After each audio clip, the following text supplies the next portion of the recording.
today will be a sad anniversary for the royal family as they mark what would have been Queen Elizabeth's 97th birthday.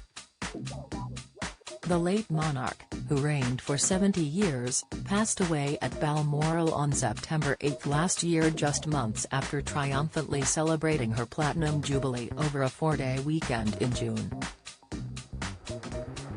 Get the latest royal news straight to your phone by joining our WhatsApp community.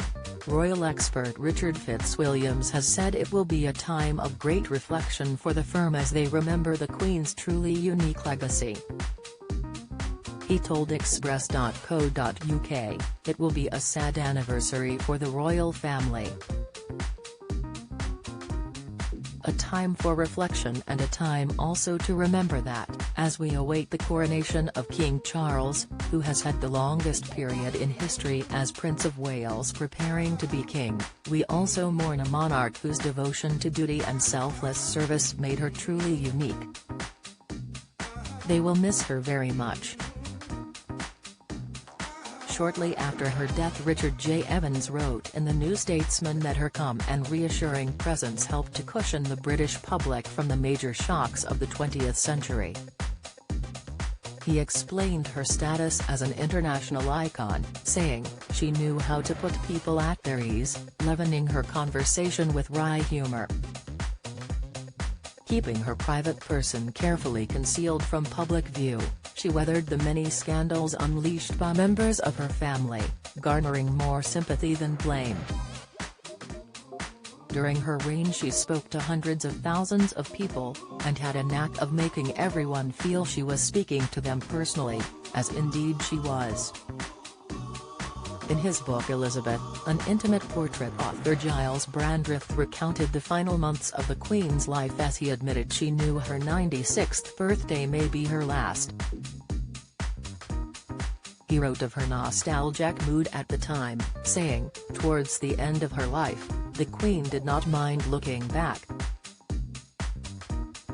She took time to look back in a personal way earlier this year, 2022, sitting looking at reels of old home movies that she and her parents had shot over the years."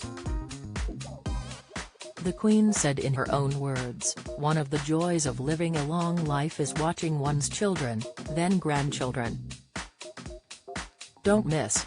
Britons don't think Camilla should become queen," new poll shows. Latest, Sussex's humiliated as poll finds they're not good role models, reveal Queen Elizabeth II was aware 96th birthday might be her last. Insight, we can't be certain what lies ahead for them, but we should know enough to put them on the right path. We can do this if we have the good sense to learn from the experience of those who have gone before us. I have lived long enough to know that things never remain quite the same for very long. No one can make history stand still. Events change with startling speed. The royals and the rest of the country are now preparing for the coronation of King Charles and Queen Consort Camilla in just a couple of weeks' time, with Charles the oldest monarch to assume the British throne. The King and Queen Consort will be crowned in front of around 2,000 guests at Westminster Abbey on May 6, with a whole programme of celebratory events planned for the bank holiday weekend.